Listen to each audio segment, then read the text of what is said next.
Okay, so welcome back again to the Northern Nerd Network and the Northern Nerdcast. And my name is Dan Schessel. And on tonight's Nerdcast, we have none other than just me. That's right. You're looking at the Nerdcast right now as it stands, and you're looking at the title saying, "But Daniel, you have the Knights of the Northern Realm on tonight," and you will be right. I do have the Knights of the Northern Realm on tonight. But before we get into all that, I wanted to talk to you guys just a little bit before we continue on. Mostly about what's going to happen over the next little while. So what's going to happen? And I'll just turn this music down again. We are going to be doing some live events here in the next little bit, which is super exciting. I'm getting kind of pumped up for this summer because I mean, man, we got so many awesome things for everybody to come and see us do some awesome things. So the first thing we have on our plate is we're going to be at EekFest this year. I want to make note of that right now. So if you guys want to catch up with us, see us do a podcast live, we're going to be at EekFest. We are going to be doing, I think Sunday, we'll be there doing a live podcast. I don't know where or any of the details, but we're going to be there. And again, we're going to be over at the Classic Video Game Championships at the end of June as well, on the 25th, where we're going to be doing another podcast there. And it's super exciting. Two live podcasts in June that are like super awesome. So that's something to look forward to if you're out there in the podcast land and you want to come and say hi to us. We would love to hear from you guys because I mean it'd be awesome just to interact with you guys a little bit more by doing a live podcast out in the public realm that's not in my basement. So yes, I mean I guess you could come down here and watch me do a podcast, but I think that'd be kind of weird and odd. So please don't. But I do encourage you to come out to EekFest because EekFest is just a fun time, and we've gone out there since its inception. And the Classic Video Game Championships is always a great time because I mean, who doesn't like classic video games? I mean, really, it's pretty awesome. So yes, those are the two major events that we are going to be doing over the next little bit. And so yeah, I am super excited, super pumped up for that to be happening. So yeah, check that out. And what else do we have on our list here? Not much. That's pretty much about it. That's all I really wanted to talk to you about this evening anyways. Other than we did an interview. I actually went out, took the camera, and I went out and talked to Sir Thomas of Strathcona about Medieval May. That's coming up in the next little while. Yes, Medieval May is coming up this weekend. So if you are, I don't know, if you guys are out there in podcast land listening to this before this weekend, so it's not the long weekend, it's the weekend after. So on the 28th, I believe, they are. So yeah, it's May 28th. They are doing Medieval May, and I'm just trying to pull up some more of the details that we have on this right now, but I don't have any on my thing. Oh, there it is. Yeah, so come check them out. They are going to be at King Edward Community League, and that is at 7708 85th Street, Northeast Edmonton. And yeah, they're going to have a lot of awesome stuff out there for you to come and check out. Admission is $5 per person. And they're going to have so many cool things. We've gone out there pretty much. We've gone out there a few times to go see them do their thing. We have some friends that are a part of the group, and so I mean it's always good to go and check out. I mean they get up in their full suits of armor, and it's as authentic as you can possibly get, which is pretty awesome for what it is. They also get their real swords and their real battle axes and all sorts of crazy different weaponry that they have, and they do a little tournament of champions out there as well. So check that out. I mean, they get the whole shields, and it's so much fun. I have such a great time watching this. I mean, it's a lot of work. Just, I mean, if you ever seen some of these armor pieces that they wear, I believe it's like 85 pounds. But I mean, we're gonna get to that a little bit more here during our interview with Sir Thomas, which is coming up here in the next little bit. But I really wanted to preface this by saying, if you really want the full, let's say, experience, I mean, yes, I am putting this out in podcast form, so you guys can listen to this. But we do have this out on YouTube.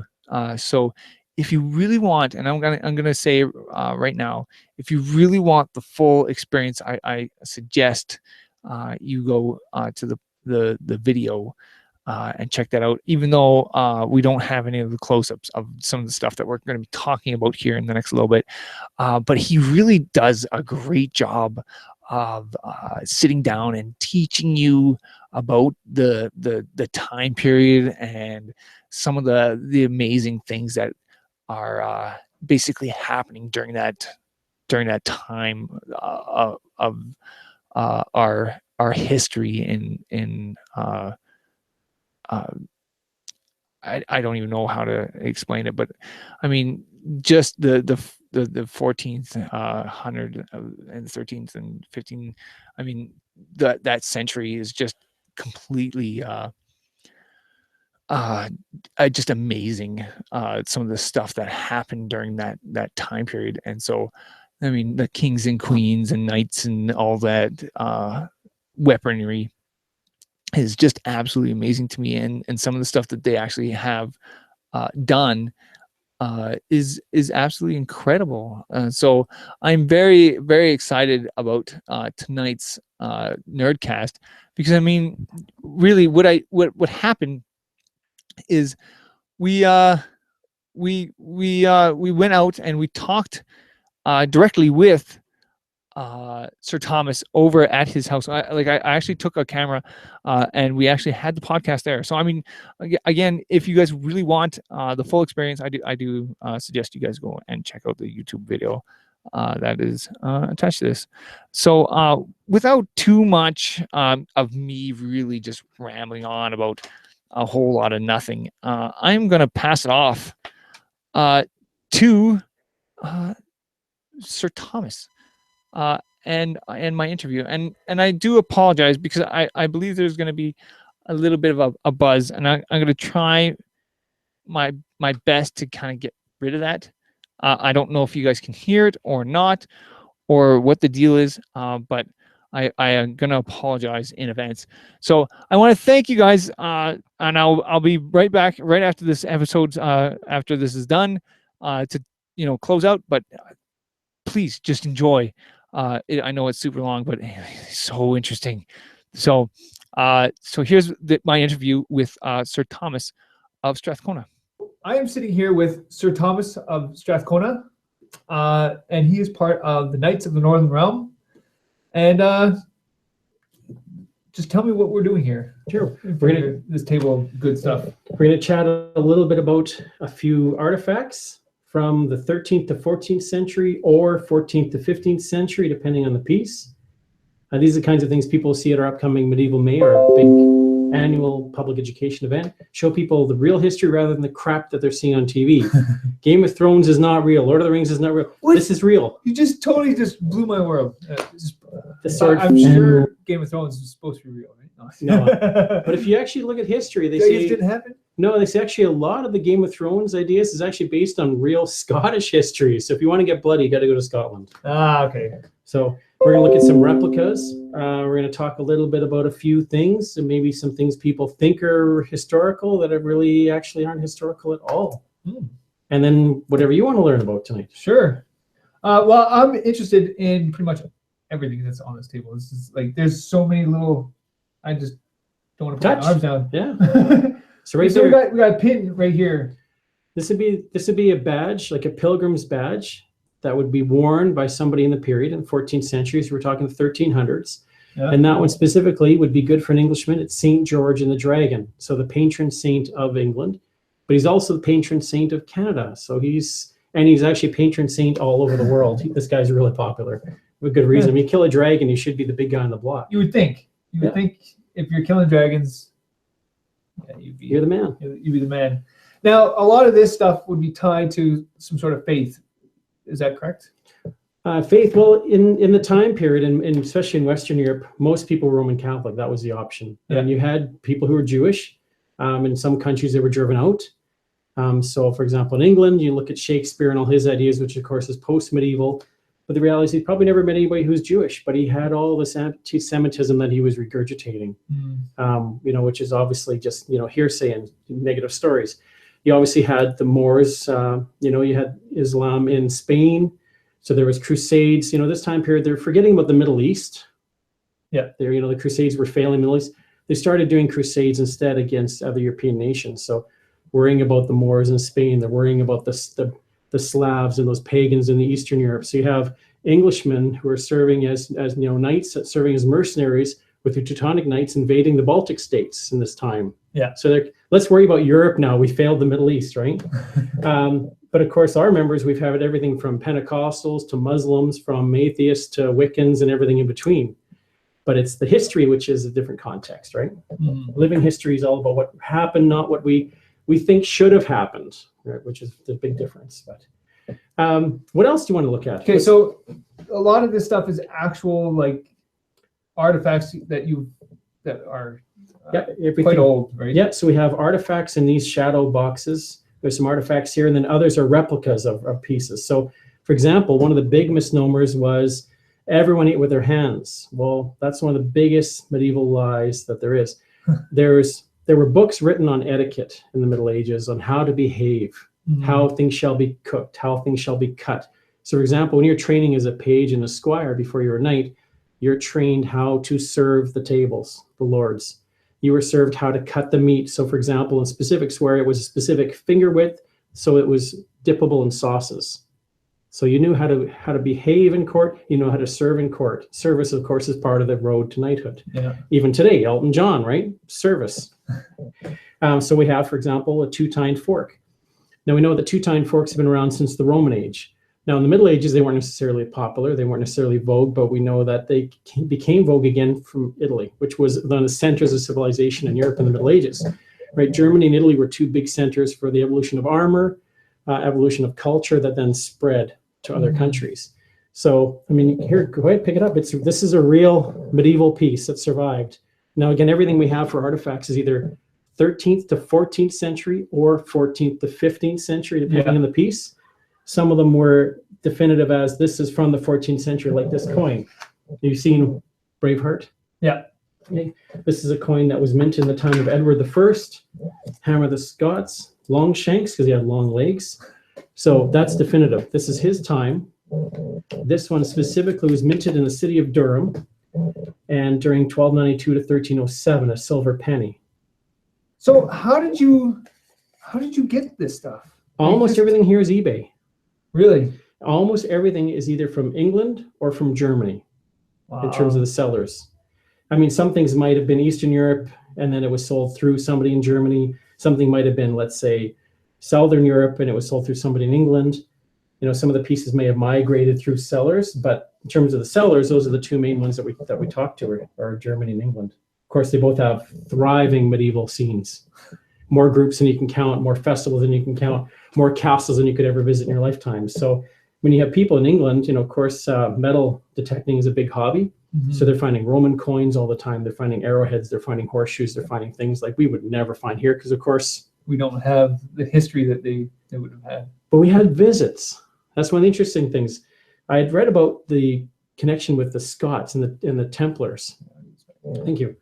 And when we were in Scotland last May, went to Roslin. You've probably seen the Da Vinci Code. Yep. At the end, they go to Roslin Church. So we went to Roslin. And then we also went down the hill to Roslin Castle. So I asked one of the curators about, what's this story about the Knights Templars and the Scottish? He says, well, and I already knew that Robert the Bruce gave them safe haven after they're persecuted because of the French king and the Pope and all their friends. Mm-hmm. And there's theories about that's one of the reasons why the Scots, like you see in Braveheart, started to win these battles against horse, or heavy horse, they call them in the movies, because there's a theory that the Teutonic or the Templar Knights were starting to train the Scottish in warfare to take down the mounted knights. That's a theory. So one of the things he says to me as I'm asking these questions about the connection, he says, well, take a look up at the altar, and lo and behold, there's a plaque about how the Scots even came to North America in 1398, 1399. They hired Italian merchant ships. So the Earl of Roslin, who used to be the Lord of the Orkneys, their family were Vikings that became Scottish and then migrated south, became the Earl of Roslin. And then, of course, his line continued. They came over here. So there actually is some stuff that was left behind by the medieval knights in North America over 600 years ago. That's crazy. It is crazy. But they were following the old Viking routes. Yeah. And then the theory is that the Vikings followed the old Irish monks' routes. So we're just recycling. It just keeps going back and further. Yeah. Wow. Everything's recycled, everything. So including, I mean, that's one of the big things that happens with artifacts is people say, well, where's all this armor it was everywhere. Where is it now? Well, the reality is a lot of it got recycled at the time. Yeah. They would find, for example, there's stories about the Tower of London, where the king went into the Tower of London, found outdated weaponry, especially as the movement went into guns and rifles. They started melting down breastplates to make shot, melting down helmets to make more armor that was of the time. So stuff was getting recycled. Just reused. Which is why a lot of it's not floating around like you would expect it to be for so many knights. I mean, there was thousands and thousands of knights, let alone all the other men at arms. Yeah, does anyone have any idea of how many knights there could have been? Well, I mean, there's theories based on battles, but when you look at a lot of books, like Sir Jean Froissart, The Chronicles is a great book to look at the turns and the tides of the 100 Years' War. He traveled throughout Europe. So, for example, he would interview you because your father was at a certain battle. He would interview a daughter of a lord. The father had died, but the daughter had heard the stories. He would interview a monk. So he collected all these stories. Of course, there's exaggeration because there's also marketing involved. But you start looking at some of the numbers, like this specific army, the King of Bohemia had so many men with him at this battle. The King of France mounted so many knights. But they've actually done studies, and you can find a lot of this online. You can actually find the roles of who is actually in specific armies, what knights, who their followers were, the names of the archers, like the English longbowmen. Mm-hmm. There's more information now. You can actually look for your ancestors to find out where did they serve and how did they serve if you have the right background. Wow. Yeah. That's it's massive. That's crazy. Yeah, so for example, we're talking about the longbowmen. Yeah, so you got some arrowheads here. Yeah, we've got a couple different kinds. This is actually about 10 of these is a lot from somebody in England. So there's a broadhead. Now these would be used for hunting, but they'd also be used against horse. Whereas the big ticket against now this sort of like for the people who are listening on the like as a podcast, this is sort of like a spade shovel, except for really, really small. Mm-hmm. That fits my hand. Yeah. And this is a bodkin. So it's like a pencil shaped. This would be used to penetrate armor. Now, but the bodkin head, the misnomer is that these would pierce plate. So if you take the length of an average elementary school gym, mm-hmm. if you have a longbowman on one end and a knight, let's say, charging on the other, this head would have to be steel, and usually they weren't steel. They'd be iron. And often, especially in the late 14th century, lots of tempered steel. So there's no way it would make it through it. So only if this was steel and at the length of about a school gym, an elementary school gym. You'd have to be fairly close, pretty much. Exactly. And that knight's on horse, on charge, is 3 seconds away from running you down. At that point, the archers weren't firing arrows anymore. So the reality is this would have to be fired with that length from a longbow with the steel head to hit the breastplate exactly 90 degrees to have a chance to penetrate. But now go through mail. Or people call chainmail, which is the wrong term. Chainmail is a Victorian invention. It was just called mail. Mm-hmm. And until the 15th century, it was spelt as you thought it would be spelled because there was no standardized dictionary until the 15th century. These would be great for piercing lightly armored men or piercing mail. Well, and I don't want to give away, but there is actually a weapon that we'll have that people can see. They can't fire it, but they'll be able to see it at Medieval May on the ranged weapons table that this 50 caliber shot is used for. Okay. So do you have an actual, like, I don't know, actual long rifle for it? It's called a handgun. Gonne. Handgun. Wow. Because now you have in the 14th century, you have cannons being used for warfare. Mm-hmm. You also have rifles being used in warfare. So is this the first time that they would have been using rifles in the 14th century? Wow. And the neat part is, as you look through the time period as the Middle Ages wane into the Renaissance and on, you see this contingencies of crossbow or longbow being mixed together, where there's some crossbow, some longbow, and some gunners. And as the time moves on, the numbers shift as the armor and the warfare tactics change too. So let me ask you, when did you start getting into this? I mean, I've always been interested in the Middle Ages since I was a kid. But in terms of this, it was because I was a customer of Valentine Armories in Calgary, and got to know Rob Valentine and the armorers that were working there, and I'd try to go to the shop every time I went to Calgary for work, and just ask questions and look at stuff and just try to get that steep learning curve, right? Mm-hmm. With short visits. And then what happened is I was getting a shield that I had, which was just a display shield, just a wall hanger. And Jeff Myers, who was one of the armorers, he now runs Royal Oak Armory. He was telling about this tournament they were having. I said, well, what tournament? He goes, well, our club. I said, well, what club? I'd never heard about any tournaments in Calgary, any medieval club. Well, Knights of the Wild Rose, which was our father club. Yeah. So they were in Calgary. We were originally Knights of the Wild Rose Edmonton chapter. But then because of insurance and legalities, we had to change our name. And then we did Knights of the Northern Realm, because there was always an animosity of Edmonton versus Calgary with every tournament, right? We always had to try to beat them. And they always tried to beat us. So what happened is I tried to just grill them constantly about a coat of arms, or how would you describe that? Okay, what this is called? Okay, where's this from? Like, just grill them all the time. I remember one of the first questions I asked one of the armorers there, and this is from, of course, playing Dungeons and Dragons and video games, asked him about plate mail, and he looked at me like I was completely mental, and with his disdain in his voice said, there's no such thing. Well, there isn't, right? Yeah. Plate mail is just a made-up gaming term. But when you look at this armor that we're doing, the 14th century, you could term it, because it's a transition from mail, like the Crusaders, to full plate that you see in the 15th century and 16th century. Yeah. So it's that hybrid time, that's why the 14th century is called the transitional period. It's a changing in social context. The church is starting to lose its power over the populace. You're having this growth of the middle class. You're having this change in arms and armor. Like, everything's shifting at this time. It's really a time of growth and unrest. Yeah, a lot of it was in flux at that moment. Mm-hmm. The Black Plague was great for that too, right? Yeah. Wipe out the workforce. Now the workers want rights, and you have the peasants revolt, and it just goes on, and it's like a big mess. Which is perfect it's a perfect storm for all the stuff that came from it, right? The weapons race. Yeah, the weapons race. The armor changed, the weapons got better, and on it went.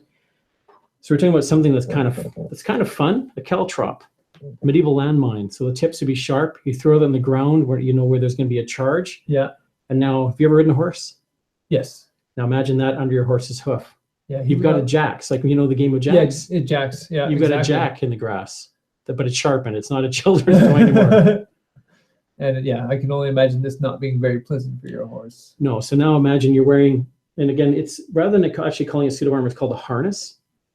And an average harness is about 65 pounds. Mm-hmm. So imagine you're in charge, and your horse hits a caltrop or a pit with spikes or any of these other variants that they had, and now you're being thrown.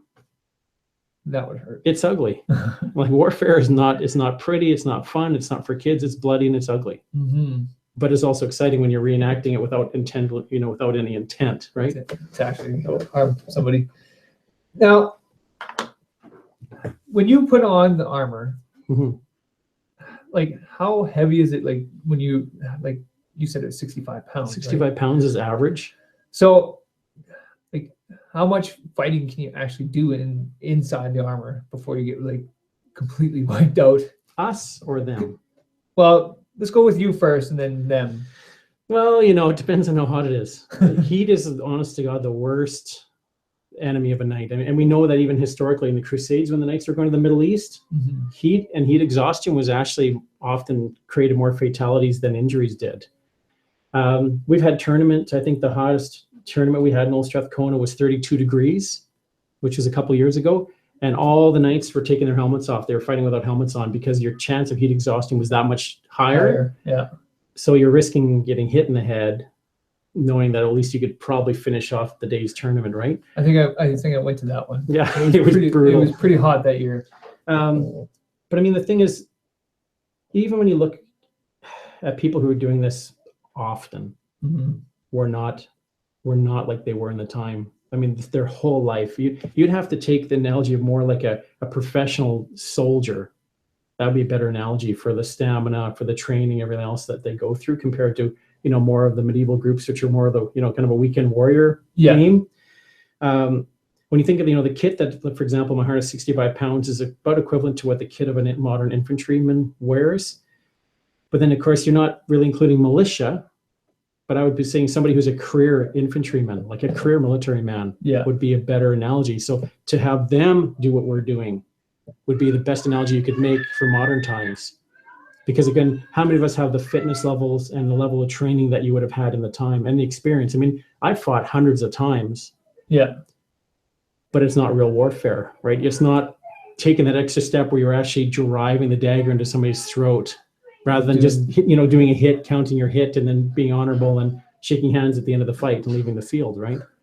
So there, there is that span too of how far you'd have to go. Yeah. You're killing people, eye to eye. You can't even imagine how much harder that would be. Well, there's been moments. Actually, one tournament years ago, we had rented a bunch of gear from Valentine Armories, and the guys came up, and we had these pole hammers. But instead of sending up the pole hammers that are actually made for reenactment, they sent up ones that were more for props. And the shafts were breaking. I remember one point, one of our members and I were fighting, it broke, and I had the broken shafts in my hand. And my first instinct was to take that broken piece of wood and drive it into his shoulder, like through the mail. Like you felt it, you thought about it, because you're in the moment, right? You're in this, everything's just roaring, and you don't even really pay attention to the crowd when you're in the middle of a fight like that. And the instinct's there, right? Because you're training to do the martial arts, so you know what the fall through would be. Yeah, you know what you're supposed to do, but yeah, you gotta stop yourself from. Well, you do, and that's why we train. I mean, that's the whole thing. We train every Monday night. Yeah. So you learn about things like distance, you learn about control, you learn about speed. And people get hurt. You get bruises, you get bangs, you get breaks. Like with any martial art, right? We probably have less injuries, even fighting in armor and tournaments, than you probably see at, let's say, a karate dojo. Yeah. Well, you guys are pretty well prepared, or well guarded in those things. Yeah. So tell me a little bit about the Knights of the Northern Realm and what you guys do week to week. Yeah, our focus is knightly arts of the 14th century. So we're training with Western martial arts. So, for example, using how to use a sword. What the parts of the sword are called, and the distance, the footwork. What the cuts are called, what the stances are called. So learning from what you call in German fecht book or fight books. There's Italian fight books and there's English fight books. There's different nations that had surviving manuals, or there's modern interpretations of the manuals as well. And of course, some of that has to be interpreted again, because you said to go from A, B, C, but now in the drawing from the Middle Ages, you show something completely different happening at the end, and then you have to try to interpret what the other step was to get. Sometimes it's hard to do something from 2D to 3D. And the thing is, some of the illustrations were drawn after the master was even dead. Oh, okay. So you've got some artists interpreting what happened to you. For example, you've got a guy with two left hands in the picture, or somebody holding a sword where you literally can't move the sword. So it's that artistic interpretation. You always have to look at that too, right? Same thing if you're looking at an effigy. If you're looking at a knight's tomb, you're looking at an effigy, and some of these effigies were made during the knight's life, some of them after, some of them decades later. So all of a sudden you've got a knight who died in 1400, but yet he's wearing armor from 1425. Well, right away, you can see that there's his effigy was made later. Yeah. So it's out of period. Tell me a bit about some of your favorite pieces that you have, either here on the table or up in this room here.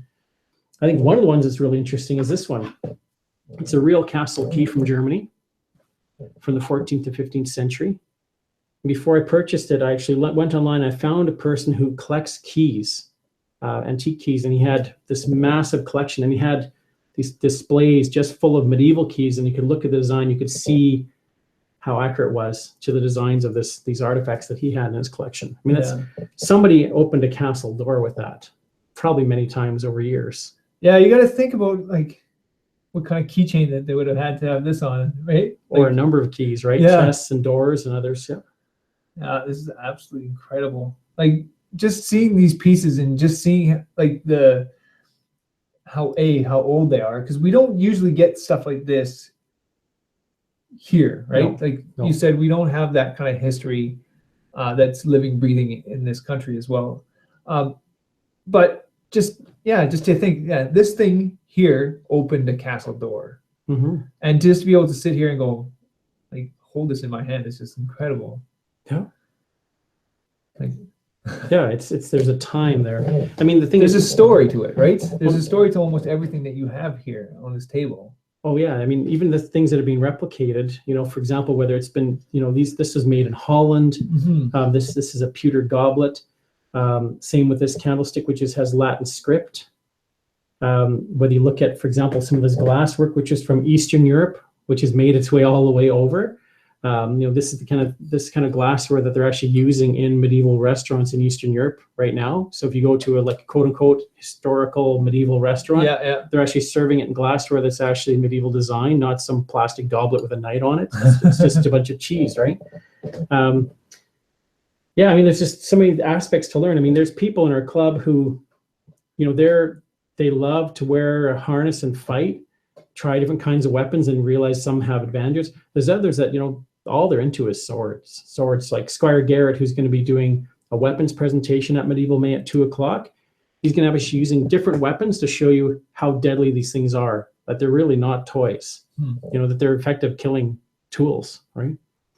Other people are into medieval dance, like for example, Lady Jeanette, she's really into cooking. She's into medieval games.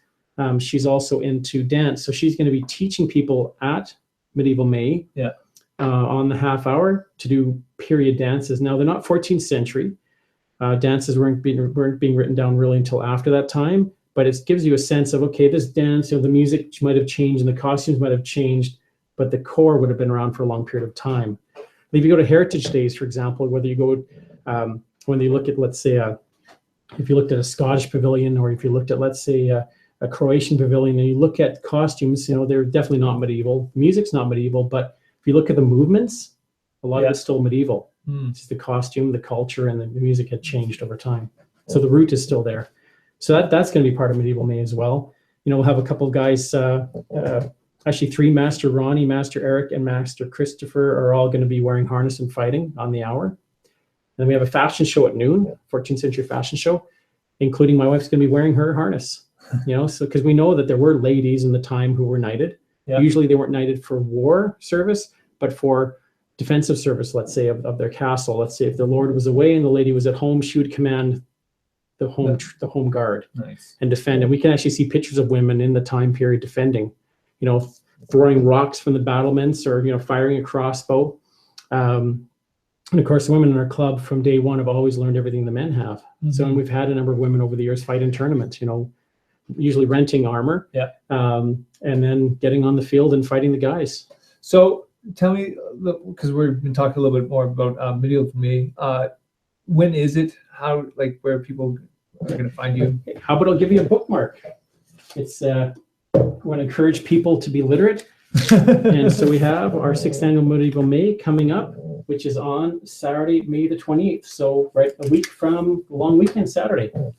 It's at King Edward Hall, which is right south of Bonnydoon Mall. Okay. Very appropriate, King Edward Hall. The 3 great kings of English history in the 14th century, Edward I, II, and III. Not always as successful as the other, but the first and third definitely had their fame. The second, not so much. Yeah. He was still there, right? Yes, he still did his time. He still did his time. So anyways, if you're watching this or listening to this when I post this, it'll be this weekend. Otherwise, if you guys are watching this for later, it's over. That sounds very accurate, actually. Yeah. Oh yeah, we're gonna have this up on Monday, so it'll so it's this coming Saturday. So perfect. This Saturday. This Saturday. Not in 2 days. Not in 2 days. No. And the other thing we have the amazing trickery of time that we have on this. He must be a wizard of I some know. sort. It's amazing. And the other things we're going to have is we're going to have a silent auction. We're going to have a medieval market with vendors from Alberta, a lot from Edmonton, but we actually have new vendors coming up from Calgary.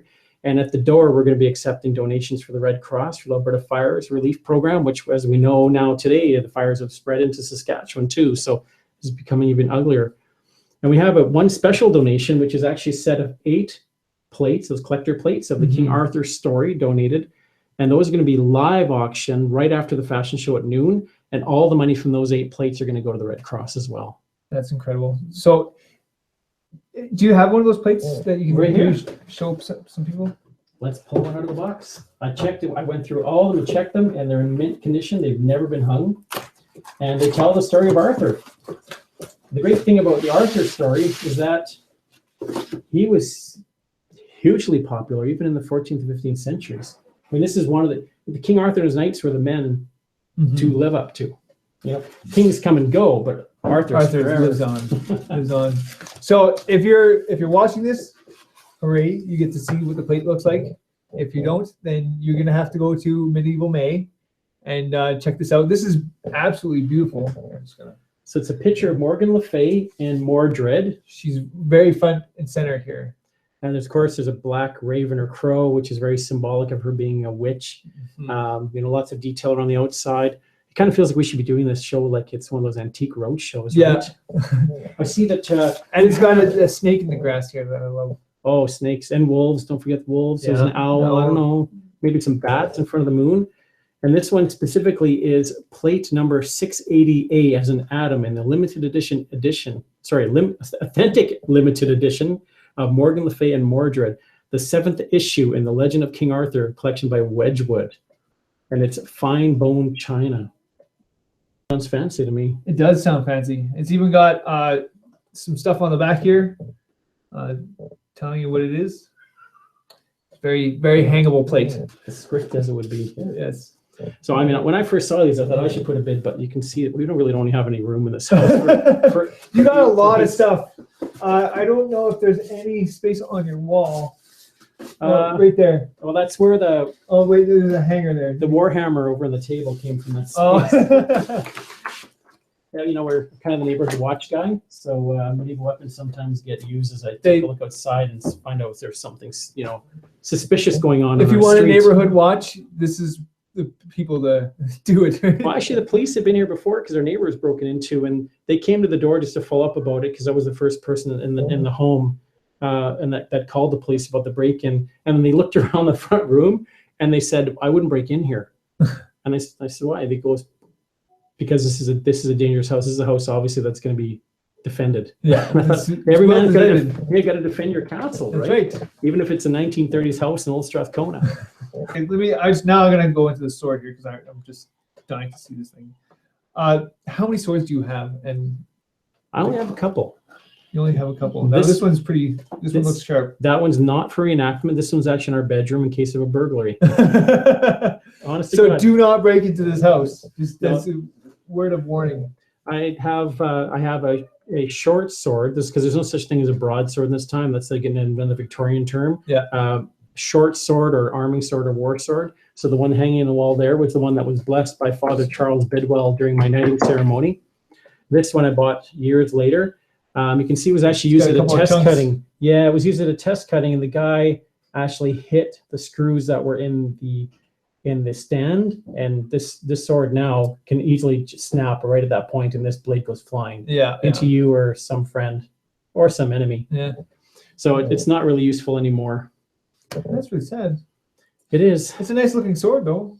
It is. I was very happy to it's got really it too. Yeah, my other one, like I said, that my short sword there is as well. It's not sharpened, but it has enough of an edge. But then I have a bastard sword or hand and a half sword that I won in a tournament one year. That's the one I use when we do our training. And of course, we have a club 14th century replica warhammer, which again, this is used for teaching, not for actual fighting. You can imagine what that would do to your body. That looks like it would hurt a lot. Okay, so basically what it is here is you got a big,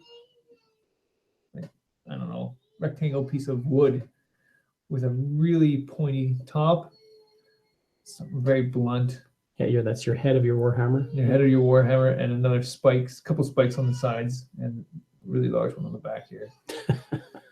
Yeah, I can only imagine this would hurt a lot. It's great against plate armor. That's really what a warhammer is useful for. Yeah, this would do some dents in that thing there. Well, if you can hit the right spots, you can actually jam the armor, and then that limb won't move.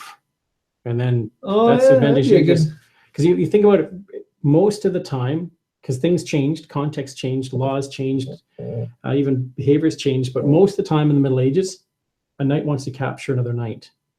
Ransom. Ransom is your value. Because you're talking about the blue bloods, you're talking about the nobility, right? Even though the knights are the lowest end of the nobility, highest end is the emperor, with the Holy Roman Emperor at in this time period. The value is to capture another knight. You could take his arms, his armor, his horse, and hold him ransom. And when you look at the amounts that were paid, or that were the ransom, where the guy was released, but the ransom was supposed to be paid, I mean, it was astronomical prices. In some case, some estimates are there could be ransoms that would easily be a year's earning with one capture. Wow. And it would be higher than that if they were lord of anyone of higher status. I know there's actually examples of battles where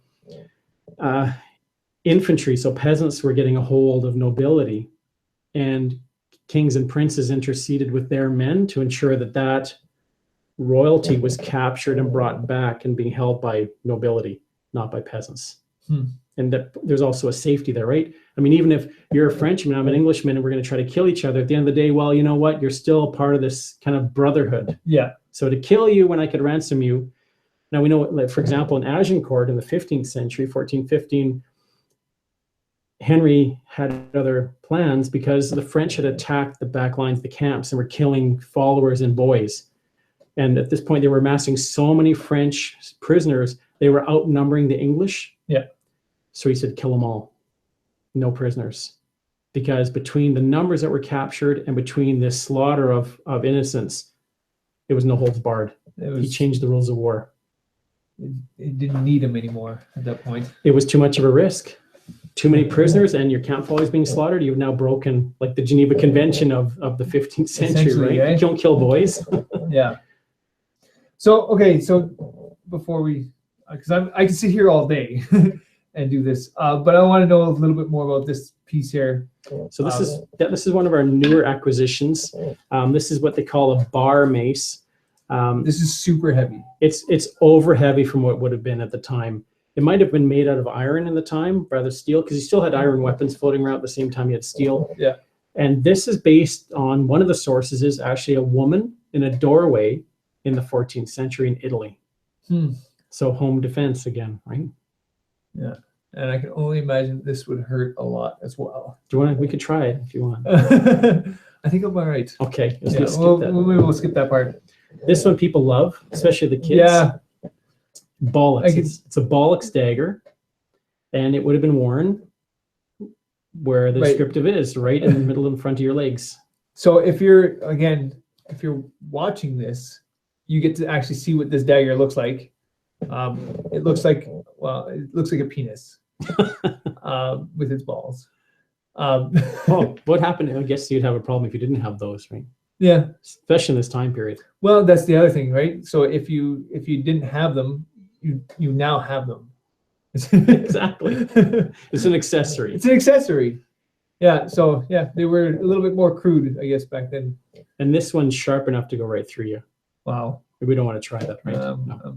So we'll pass again. Some of this really needs to be for teaching purposes only because of its danger. It's real danger. Then you put something in like this in the hands of somebody who's actually training martial arts, and you can only imagine how far they could go. Exactly. This one's interesting too. This one they say is a bastard. The idea is that because it has an H-shaped handle, it started probably this design in Basel, Switzerland. So that's why they call it a bastard. And this actually is a bone handle. So it's another kind of variant of a dagger. Can imagine that too. It's a really nice dagger. That is really nice. Again, this one is weighted really well too. Yeah, daggers were especially for something that's so small, like with such a large handle on it. Mm-hmm.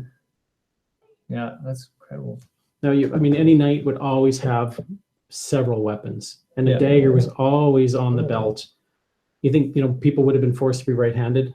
That's what it seems to be consistent. Left hand is the devil. Even in heraldry, the left is the sinister, the right is Dexter, the right hand is God, the left is the devil, right? So you'd have a dagger on the right hand, you'd have a sword on the left, and then any knight worth his weight would have several swords, because the swords had different purposes in this time. So long sword would be fairly tapered with a point to try to get through plate, like through the chinks in plate, versus a short sword, like the one on my wall, would be more of an evolved bashing weapon. And of course, you could have maces and flails and all kinds of, lances and so many different kinds of weapons. But there's one guy right now on Facebook that's trying to argue that flails never existed. I think he's going to have a hard time proving that definitively. It's in artwork in the time, but then of course he shows these macabre figures. Well, of course, artists have imaginations. That's why they're artists. Yeah. But to say, well, they never existed, and then he's saying, well, some of these flails in museums are actually just replicas of a replica of a replica. None of them are actually real. I've used flails for years. They're a beautiful weapon. A two-handed flail and the distance you can have with that to hit somebody, and how it wraps around shields. And they say, oh, you'd always be hitting yourself. You don't hit yourself very often when you train with it. No. When you know what you're doing. Like you said, it does wrap around things, which is super handy. It's super handy. I think that's, you guys were fighting, you guys use the foam ones, right? Or you guys actually have a couple real flails, do you not? We have flails that are made for reenactment. Yeah. We have spears, and we have lances, we have long swords, and we have short swords, we have bastard or hand and half swords, we have daggers, we have pole hammers. I'm trying to think, what other, we have maces. So a couple of the maces we have, actually one's broken. It was manufactured out of Australia, so and the guy's not manufacturing anymore, so sadly that'll just be a showpiece. But we have a pretty broad range of weapons to use, and they're all rebated. Most of them are made out of steel. A few of them are made out of cast or made out of aluminum. But the movement away from aluminum was a really good move, because you have a more historical weight. People have a little more respect when you're picking up a sword, even when it's rebated and it's made out of steel, and you realize the weight, and you realize, when you've been hit, like if you and I are sparring on a Monday night and you get hit by it, you respect it. Yeah, you know what it does and how it could hurt you if you did something wrong with it. See, for example, if you talk about pain or threat, here's a real Warhammer head from the time period. So unlike this one, this has a chisel-shaped head, and then a small axe head on the front. So another variant. But look at how big this is. It's not even the length of your hand. No, it isn't. Maybe. Depends on how big your hand is. I got a big hand, so it's about the size of my hand. But you can see the socket hole. I mean, we're not talking about a weapon that was weighing 20, 30, 40, 50 pounds like people think from video games and Dungeons and Dragons. No. They had to be light. They had to be useful. You had to be fast enough to be useful. Yeah, you had to be really quick with these. This idea that you have these 40-pound long swords. When people go to museums today and they see these swords that are like 12 feet tall, what they're not realizing is that these are swords that were used for parades, ceremonial. And when you look at, for example, I've seen some in Dresden, in the Zwinger, we used to be the palace and became 4 different museums. You have swords with glass hilts. Of course, that was never used for battle. It's just showing your wealth. The fact that you can afford this garbage proves that you're the man about town, right? Yeah, exactly. So let me ask you, just before we sort of wrap up here, when you do go into these tournaments and stuff like that, what's your favorite thing to mess around with for weaponry? It used to be Warhammer for a long time. I always used to say, call it Daddy Warbucks. But I found that you're losing fights all the time because it doesn't have the range of even a short sword. But then I found the more I played around with the flail, I really realized that was my weapon of choice. But I love them all. There was one year actually I won an award from the ladies because I fought with every single weapon that we had in our rack. So I won a special most versatile award they made up on the spot, which I didn't mind. And the thing is, I find swords are beautiful. You can, like you've talked about, you can get extremely expensive swords. You can get, wall hangers. Don't fight with wall hangers. They're dangerous. That's not what they're made for. They're just they're made to look pretty, not to be able to take concussive blows. Don't go chopping trees. Don't hit your friends in the backyard. All these things are, for example, reasons why in Australia, legislation is you now have to have a license to have a sword. And heaven forbid, we're going to have enough stupidity in North America, especially in Canada, where you're going to have licenses. I mean, obviously, we're justified. We're training. We're an organization that's been around a long time. That even the police know us when they see us. You know, organizations know us. The city knows us. Even the province. You know, many mayors have met us over the years.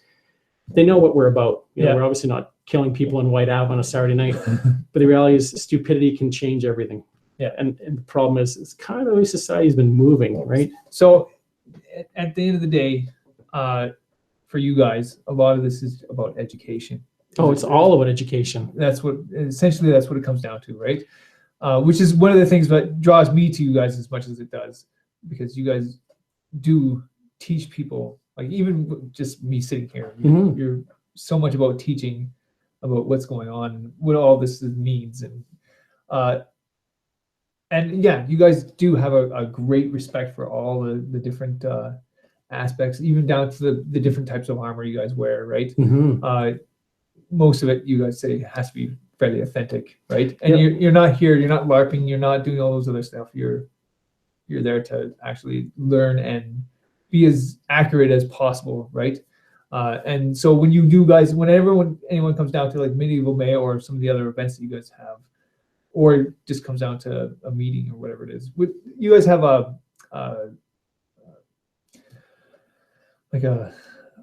way to get into your we have usually twice a year we hold a class, which is a 14th century living history class, and we show everyone. You know, we basically set up almost like what you're going to see in Medieval May for the members. So some different focuses. A lot of the time is focused, you know, maybe half the day is on arms and armor, heraldry, clothing, feasting, all these aspects that people see at Medieval May, and then the other half is actually sword training. So they're going to learn how to use a sword. First, they're going to be trained how to use a short sword or war sword or arming sword, depending on your context. They're going to learn a pattern. That's a basics for them to learn how to fight. And then also learn, for example, distance and control. But then they're also going to learn how to use a long sword and do the Germanic cut. So, for example, knowing how to do a Scheitelhau cut versus with the short sword going into a lady's guard. Okay. So, and usually we do that twice a year. Because of how busy we are in the summer, normally we don't train in the summer because we're doing too many events. So May is usually when the summer explodes with the Beltane Fair for May Day, which we just did last weekend.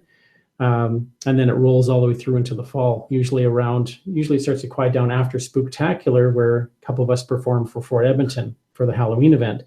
Heritage Days is one of the major events of the year. We've been with the Welsh Pavilion for about 14 years now, reenacting the Welsh revolt of Prince Owain Glyndŵr, or for an Englishman, Owen Glendower. He was the last real Prince of Wales, you know, legitimate prince, not an Englishman wearing the prince's crown.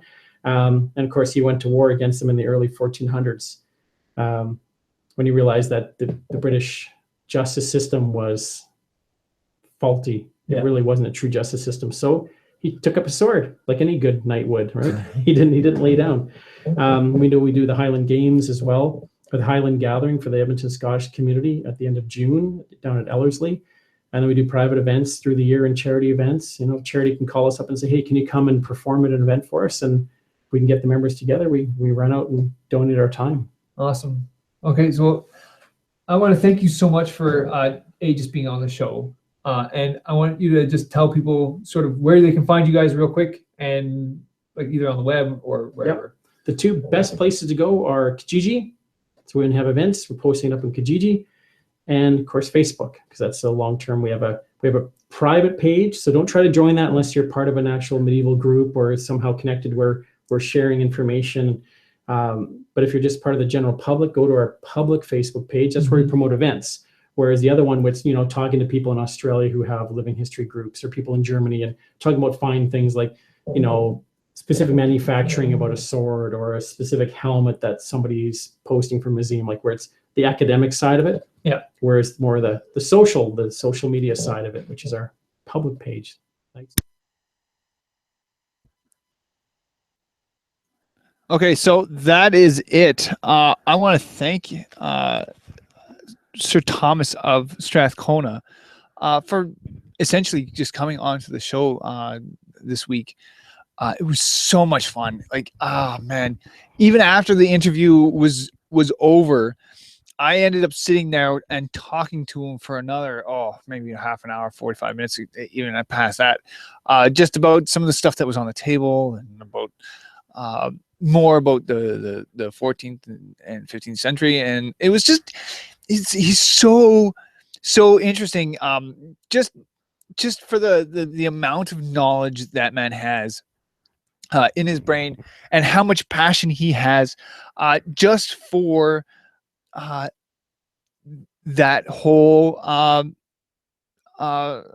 that whole era, and how much he is very much about learning and teaching, and he's continually growing and finding out new things. And when he does, he loves to just share that with everybody out there. And so the group itself, there's multiple members in the group, and like I said, I've known some of the members in there, and they are all very passionate people about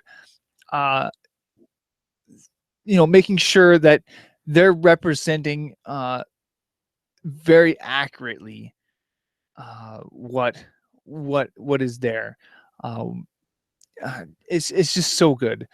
The armor, right down to the armor, is just the detail, the way the leather is sewn in there, to the way that you have the different layers underneath the armor as well. So yes, like I said, they're all about the teaching. I mean, even the small stuff. Anyways, but I can continue on and on and on and on and on. But before we end, I do want to talk a little bit about going forward. Again, I told you that we have our 2 live events that we're going to be doing over the next little while.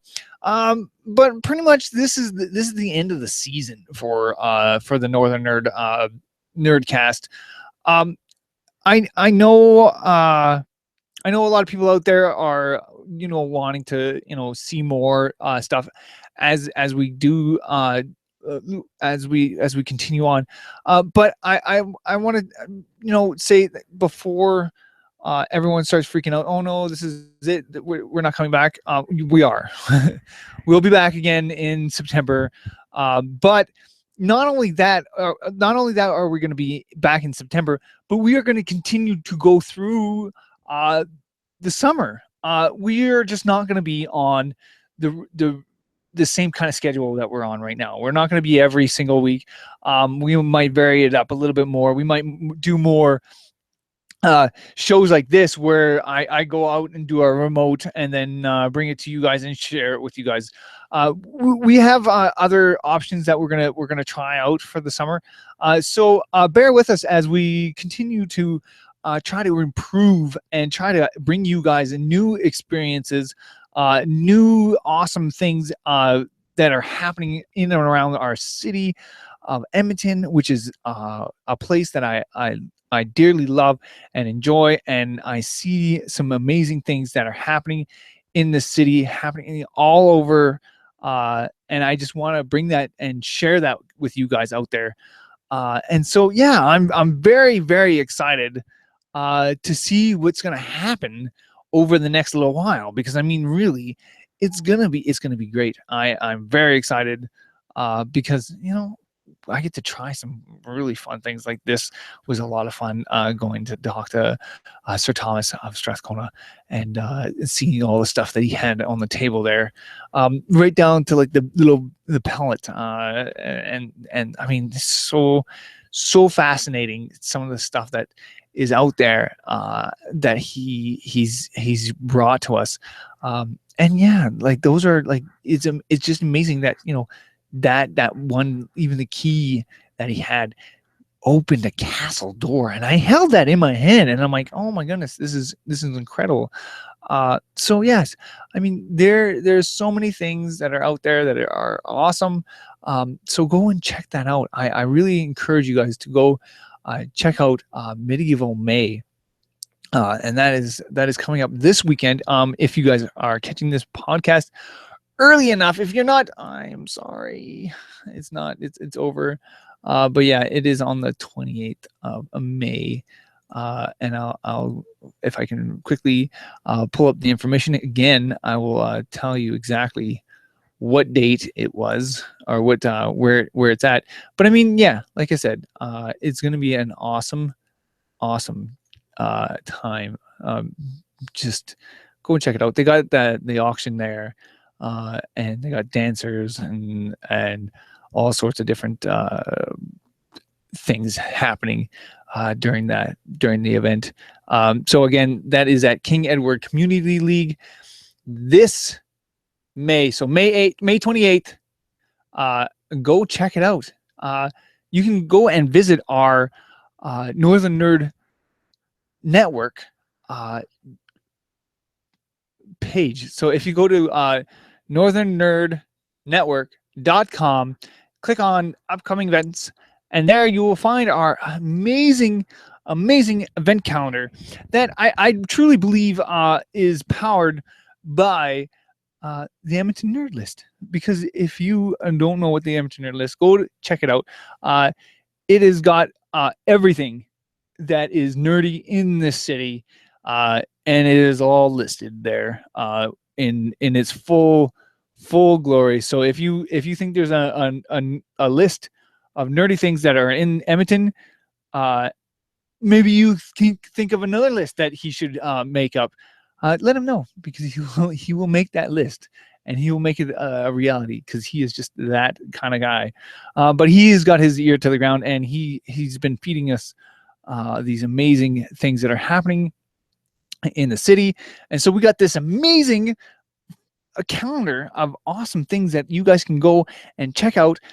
And even the medieval May is in that awesome calendar. So go and check out our upcoming event calendar. And again, I'd like to plug a few events that are happening in and around the city. EekFest is happening, and that is on June 4th and 5th. You got Game Night Retro Gaming over at the Edmonton Public Library. That is happening on June 10th, which is awesome. And then we got the Classic Video Game Championships. That's right. And then like I said, we're going to be at EekFest and Classic Video Game Championships doing live podcasts there. So that's 25th, 26th. Go and check them out. That's going to be awesome. And again, Animathon. That is going to be up in August 5th. I mean, we are getting to the summer, guys. There's so much awesome nerdy stuff happening that may make you go outside for a little bit and do some awesome things. So yes, I mean, like I said, there's going to be some amazing things that are coming up. So yes, and I just can't express enough how much I enjoyed talking to Sir Thomas tonight. So yes, that is pretty much it for this edition of the Nerdcast. I want to thank everybody out there for watching this episode. If you guys would like to know more information about the Northern Nerd before we leave, you guys can find us at northernnerd.com. You can find us on our YouTube at youtube.com/Northern Nerd Network. You guys can find us on Facebook at facebook.com/Northern Nerd. And you can find us on Twitter at Northern_Nerd. And that is it. Like I said before, we will be continuing on during the summer, just not at the frequency that you may be used to, but we will continue on. So that is it. That's all. I want to thank you guys again for watching, and I'll see you guys on the next one.